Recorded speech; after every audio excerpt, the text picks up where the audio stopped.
Okay, it's 6:33 and we are up to 57 degrees in the main living room. Tim put this fan in the other day. It's temporary, and to pull the heat back this way, I just turned it on.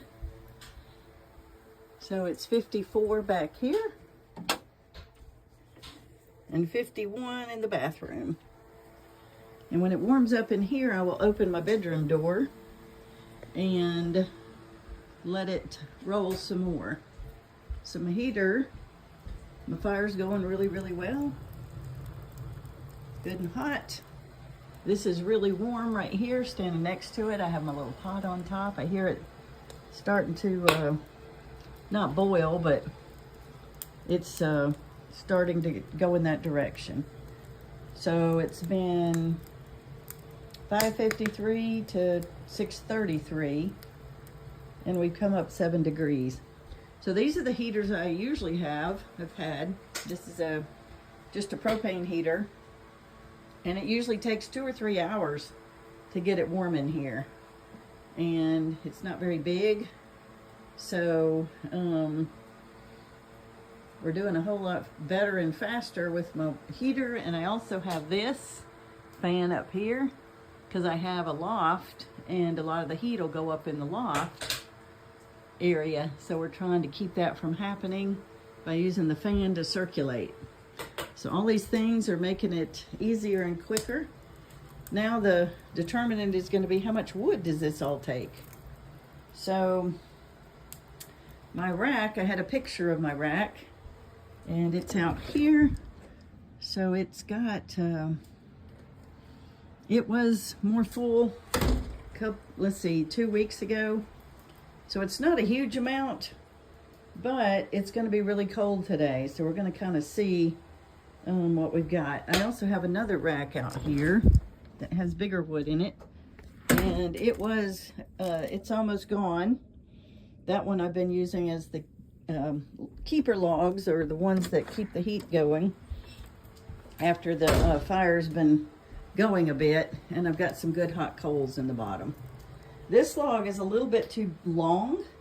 I tried to put it in yesterday. It fits and it's big, but the coals are sitting up and keeping it from going all the way down in, and so I can't put the 2 fire bricks on yet with that in there. So I need to cut my keeper logs a little bit shorter because of the coals that are in the bottom of this firebox.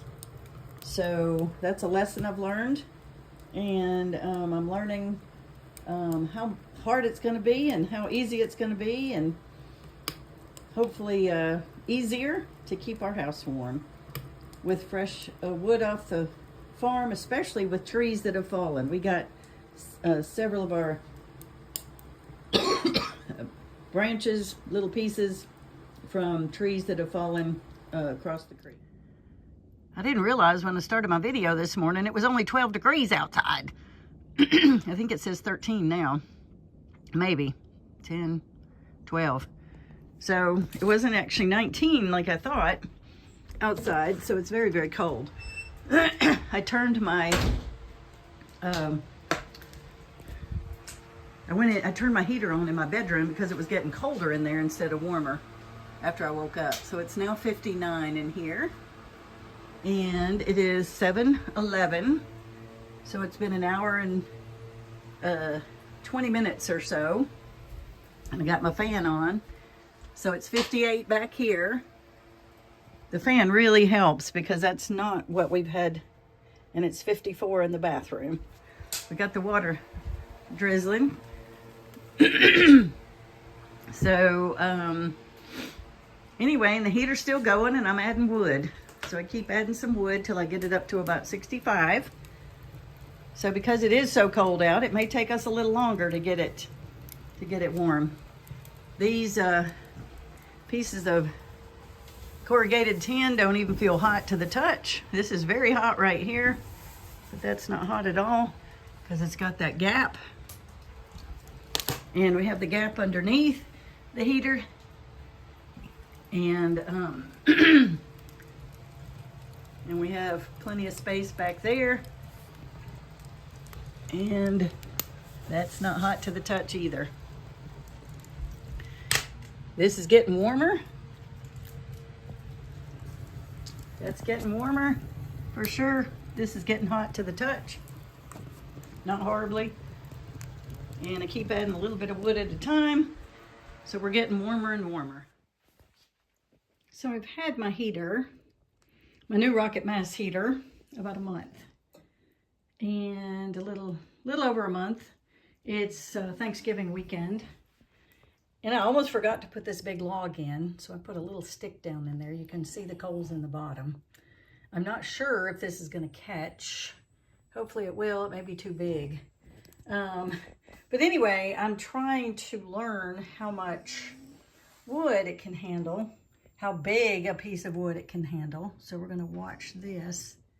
I think that little piece is going to catch on fire, and hopefully we'll catch this on fire. So I have the opening almost completely open to work on air circulation and getting it going, because there's lots of coals in the bottom. So it's been going really well so far. I have this amount of wood inside. This is my starter wood. There's some small pieces, and I use a little corner or piece of this starter we get at called Zip, and it lights wood fast. Fire starters. And I use my little lighter right here. I have these gloves. I've been using these gloves quite a bit because I touch those blocks, and they're pretty fire bricks, and they're pretty hot, and that keeps my hands protected. And this is my pot that I empty the ash in. And then we have loaded the porch up out here. It's raining. We've loaded the porch up out here with all kinds of cedar, starter wood, hickory. There's lots of cedar right here that burns without having to let it sit a long time. And there's some bigger logs that I'm trying out to see if they will keep the heater nice and warm, and it's slow heating. And I did it yesterday. I put a big log on, and it did so well. It was 3.5 to 4 hours before it went out with one round log with bark all the way around it.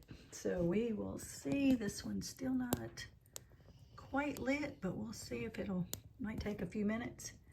I'm going to continue to watch it. So this is the temperature in here. Right now it is 68. Okay, 41% humidity. And then we will go back here, and this is 65 back here in the back of the house. So relatively warm. I'm okay with that. I'm working in here in the living room, in this living area. So as long as this stays good and toasty in here, it feels great. So it's a rainy, cold day out. So we still have these barrels that are not, we put a little pot on top that has cinnamon in it and moisture. Oh, I hear it. It sounds like it's lighting. Ah, yes. Look at that. Looks like this log is going to light. Very good. So it is, what time is it? It is 11:15. So we're going to kind of see, I just put that in a couple minutes ago. We're going to kind of see how long this big fat log lasts. We'll watch the time. So my goal is to keep my house warm even when I'm gone in the afternoons. If my husband can come down and just put 1 or 2 big logs in here and let it go until I get home in the evening, or in the mornings, and have it go through the day as much as possible without a whole lot of work. So we're trying to see the efficiency of this as well. So it feels very warm right here. There's no smoke coming outside of, it smoked a little bit when I first started the fire outside. I could see it. I'm gonna walk out and show you the flue. And this is nice and warm, this barrel. And I can touch this wall. It feels cold, even though, and this feels good and warm right here. That feels hot to the touch. I can still put my hand on it. It's good and warm. If I leave it there, it's pretty warm. I'm gonna let this go just a little bit longer, and let's walk out and see the flue. Oh, the floor's wet. I don't want to get my socks wet. And there's the flue. And no smoke coming out. Let me see. Yep, no smoke. All right. So we're gonna keep seeing how this rocket mass heater does in a tiny house. So my tiny house is about 500 square feet. And we want to see how easy and how much wood it takes. I'm in Alabama. I'm not in a really, really cold climate like Montana, where they've been building these and other places in the country. But so we're going to show you. We're going to try to put something a little nicer around this barrel to make it more attractive, and something with these bricks, but to make them more attractive. So I'm probably going to choke this down. I choked it down really hard yesterday with the big log in it, and it just sat and smoldered and kept everything nice and warm for hours, for 3 to 4 hours. So we're going to try that again today.